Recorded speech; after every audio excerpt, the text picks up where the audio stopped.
I know I turn everything into a joke, but I care. I want to use that for something important. I waited a long time for this team up. Don't they know who we are? You know who we are? Okay. Hey, everybody. We are at the Late Late Show. You know who's not here? Don's not here. Oh, where could he be? Don is flying all night long out of the country on the biggest movie night of the year. Mm-hmm. Yeah. Yeah, he is. He's doing that. Lame. Right? Anyway, Where's the dedication? That's what I want to know. exactly. Here we are trying to build a channel, and he's off goofing around. Yeah. Anyway, Gallivanting. we're here to see Deadpool Wolverine. Mm-hmm. And I'm thinking, is this going to be the biggest movie of the year? Because Inside Out 2 just made $1.5 billion. That guy's doing push-ups over there. In the parking lot. After a movie at 2 a.m. Anyway. So this has a lot of ground to make up. And I'm thinking that it might not do it because this is a rated R film. Is it rated R? Yeah. Marvel's done 11 rated R films, but this is the first under Disney. And rated R films don't usually make $1 billion. But this one might. Well, I think a lot of people are looking forward to it. Yeah. Now, after having seen it, do you think it's going to make $1 billion? I do. It's okay. It's going to get good reviews, I think. I think that it's made for the fans. Okay, so why is it going to get good reviews? I don't know. There's something about... Okay. Everybody knows about the friendship and the camaraderie between Ryan Reynolds and Hugh Jackman. Mm-hmm. Right? So you put them in a movie together and you sort of want to see that chemistry. You want to see that, that bonding, that friendship, right? And see how they work together. I think it was fun. I enjoyed it. I thought it was I had a couple of good, I laughed. I find more in this than I did watching the last couple of comedies that we've gone to see, right? Because you don't laugh in comedies anymore. So Ryan Reynolds just has a way of breaking the fourth wall, and there was a lot of fourth wall breaking. A lot of it. And it's the first movie that I've seen, and I can't believe it's coming from Disney, that is self-aware about the political correctness and kind of take shots at political correctness by going politically incorrect. Mm-hmm. Well, not only did they take shots at wokeness and political incorrect stuff, they took shots at Marvel and Disney, Fox, the whole Marvel going downhill. They mention it all in this, and they're irreverent about it. Yeah, no holds barred. Yeah. One thing I did notice about this is every second word was an F-bomb. Yeah, but I think that's where, that and the violence is where the rated R comes from. Well, I understand, but if you're going to be crude, be imaginative.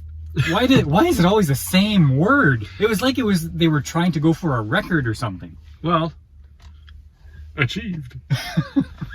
So another, you're very positive about it, and I do have a couple of positives, but I want to be the devil's advocate. Sure. Okay. Yeah. I thought a lot of the jokes didn't land. There was so much. There was so many jokes. Some are bound not to land. It's okay, well, in this 1 minute section, I'm going to tell 15 jokes, and if 8 of them land, that's a win. Mm. And that's how fast they were kind of coming. I guess, it's just sometimes it was getting too much. Right. And while during the story, now this is a story of they're bringing the timeline into it from Loki, so they got to save their universe from being deleted, and that's the plot of the story. Now I found that there were big sections of a lot happening, and at the same time, nothing at all is happening. Yeah. Yeah, I found that. There were a couple, like, there were at least 2 or 3, like, slow periods where it was just, like, all of a sudden nothing was going on. Right? And it was like, just talk. Like, I wanted them to, okay, well, you're building towards something, right? Get on with the story. Yeah. I felt that a lot in this movie. One thing I did like, though, they had a lot of cameos. Yeah. Character cameos and actor cameos. Yep. And I don't want to spoil any of them for you because everybody's been out of work so long. They're just happy to get into a movie. Yeah, so that was a high point. I did find, going back to the jokes, I did find a lot of them didn't land, and that could be because apparently Ryan Reynolds was not allowed to improv because of the writer's strike. Oh, is that right? Yeah, I guess it was a rule, and they mentioned it right at the beginning of the movie here. Are you improving? Okay. And then they went, "Oh no, don't do that." Okay, yeah, no, I didn't know that. I did. That was last time. They even put it right in the movie. Yeah. So, what did you think about the action?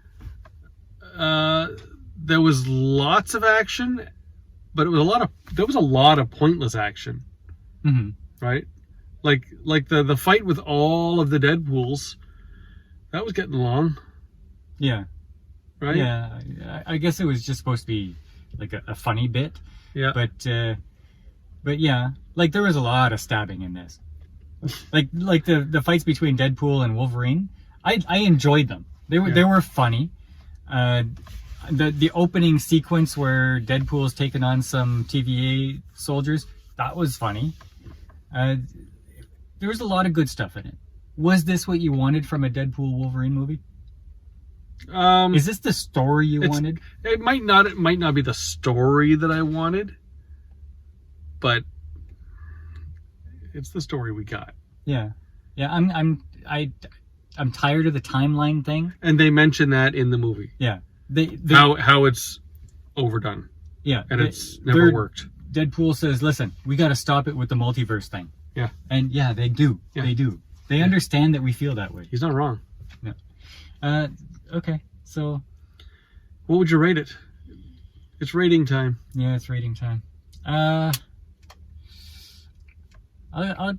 give it a 7.5. I was gonna give it an 8.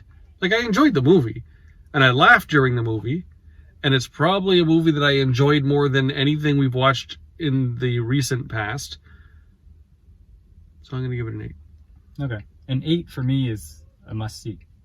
I think people should see this. If you have seen the Marvel Universe stuff, and you're into that, yeah, okay, you should see this. Well, here's the question: does this jumpstart the Marvel franchise again, or is this just a lucky film? I think this is the sort of the direction that they have to take, that Marvel has to take to self-correct with the new generation of Marvel superheroes that are just not working.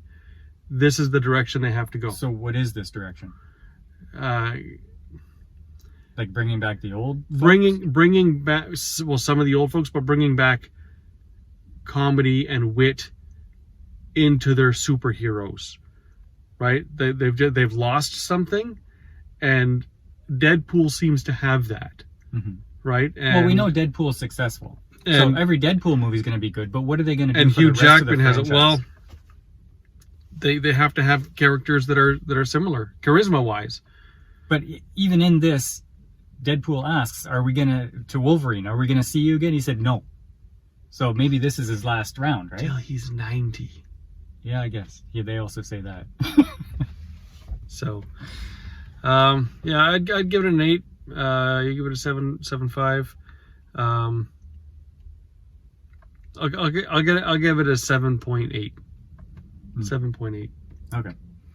Okay. Fair? Yeah, it's a good watch to go see at the theater if you want to laugh a bit, but make sure you're okay for some crude language, which I'm okay with, and gratuitous violence, which I'm okay with.